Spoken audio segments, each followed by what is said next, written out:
1. Darkness. You are listening at FameTV.info. Darkness was all around, feeling nothing but the cold loneliness. It had been so long from the last time that it felt anything. Sir Jonathan North, it whispered this name many times, as the consciousness tired to remember the significance of it. Any sane person would have long been in despair, but for some unknown cause, it was persistent on repeating this seemingly foreign name. As time passed, magic started to occur, bits and pieces of memories arose. It felt as if it was watching a movie rather than experiencing any of them itself. While persistently repeating the meaningless name, it started to watch. A small child with light brown hair, green eyes, and happy demeanor was struggling to stand. With the encouragement of a nearby woman that looked like the mother, child succeeded and tried its first step towards the woman. With every wobbling step the cheers would be louder and the child would be closer to the goal. Just as he was about to reach the warm embrace, darkness crept up. Another scene started to play. An older version of the boy was sitting behind small desks with a small number of others of all ages, but he seemed to be the youngest. When an adult walked in the room, she started to talk without paying any attention to participants. My name is Professor Angela Hopkins. This is your first day in a gifted school. I know some of you have been in school before, but they saw something very special in you, and that is the reason you are here. Let's all get along and have a fantastic year. This would have been a heart-warming statement if Angela Hopkins was capable of smiling. Alas, a lifetime of cold behavior was difficult to be changed in an instant. The boy saw a young girl of a few years older, starting to slowly and quietly cry in the corner, but he hardly cared. He was far too young to understand others' emotions, so he turned around and paid undivided attention to the professor who was teaching advanced math. Darkness came accompanied by a new memory. Standing on top of a hill, a tall figure could be seen. Standing unmoving in heavy downfall of rain, as if nothing could move this strong mountain. If anyone looked closely at the face of this person they would be surprised. This was the young boy standing at the edge of an old grave with the name, Samantha North, engraved on tombstone. In the boy's unyielding eyes a flash of grief passed, so fast it would have been impossible to catch. No bystander could imagine any relation between the young man and two graves in front of him. There came a sudden flashback in darkness. A teenager was in a closed room working very hard on some papers. He suddenly looked at the only picture frame on his desk. Slowly picking it up, he felt indifferent towards the man and woman portrayed in the frame. The man had been gone for too long and woman obsessively cared for the young boy's work, so much so that she forbade him from home visits since the start of the program. The teenager did something irrational and gave into rebellious emotions. He threw the picture in the trash. At that moment the darkness felt colder than ever. The specter could suddenly connect to the boy and understand his feelings as if he was experiencing them. However, a new flash interrupted his train of thoughts.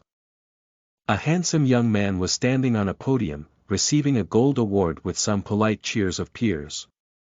The same scene happened a few more times. Then a sudden shock to his heart came.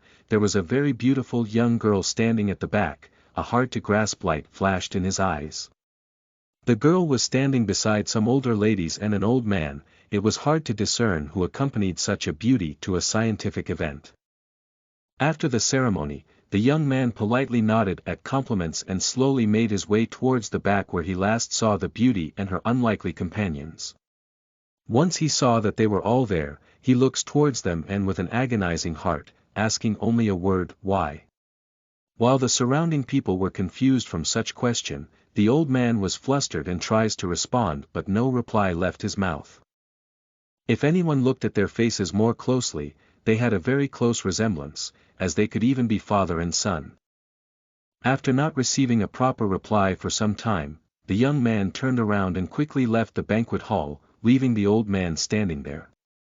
The consciousness watching all of this abruptly remembers the circumstances around the boy, a runaway father at a very young age, a mother who obsessively cares about her son's achievements, so much so that, hides her cancer not to distract the boy and writes a letter to be handed after he completed his research. The boy receives an award for his research, accompanied by a small letter stating, "Son, I've known about this cancer for some time. Since I did not want to distract you, I didn't mention it. You must make something out of yourself and live for both of you. As my final hour gets closer, I keep remembering our happy times and everything I wanted to tell you since then, but since I don't know how to properly express myself, I'll tell you this. I have always been proud of you and all you have done, and will forever love you. If you want to find me, come to the old cemetery. I'm going to be next to my father, with more love than words can express. Mom. And a small tear stain was making the word mom hard to read. The boy was shocked. He had never seen his mother cry, not even when her father died, her husband left, or during many hardships in their life. The shock of this news drove the young boy towards more achievements. His heart turned colder by every passing day. After some time, he could no longer remember the reason behind his hard work.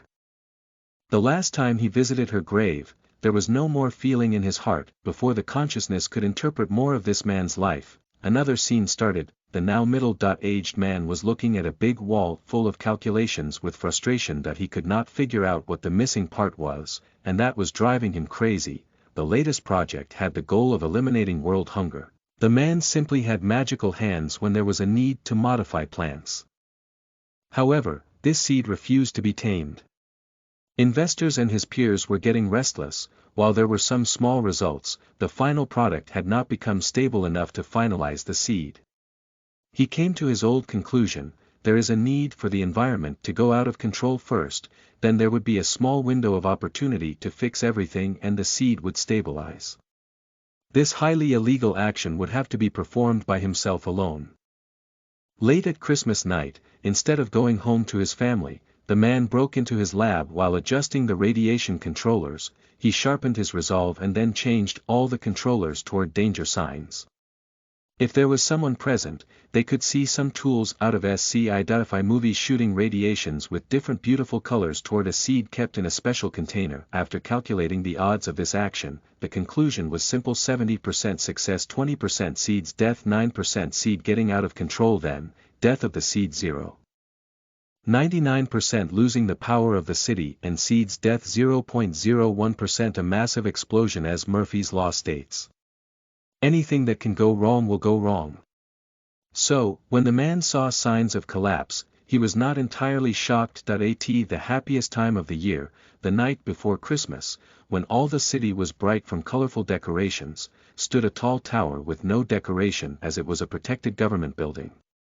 The office and laboratory of a world-class genius, Sir Jonathan North. At a late hour of the night came a very loud sound accompanied with beautiful lights akin to fireworks, followed by the stressful sound of sirens that were rushing towards to salvage the remains. That night will forever be a page in history books, titled Sir Jonathan North. Jonathan North, and very esteemed and pioneer biochemical engineer, he was the top of the field with many awards to show for, such as Wolf Prize in Agriculture, Nobel in Chemistry, Crawford Prize for Bioscience. Due to his meritorious service to the crown, was named knight by Her Majesty the Queen. His latest research was purposed to end the world hunger, by designing a persistent plant that could grow fast under any condition, while providing all the needed nutrients. While trying to correct the excess intake of the energy from surrounding by this seed, a catastrophe occurred, and the lab exploded. North has been named the father of biochemistry. Many years later, kids of all ages would criticize the need to memorize and learn about the history of the man, but that is another story altogether. With the shock of remembering the explosion, the consciousness shook and all the memories came surging back, and for the first time since he awoke at first, Sir Jonathan North was not being repeated on a loop. From the excess of information, the consciousness faded. After some time it came back, stronger than ever, and shouted, "I am Sir Jonathan North," and for the first time in his life, he cursed out loud. "I am Jonathan fucking North." Listen to the full novel at FameTV.info, direct link in the description.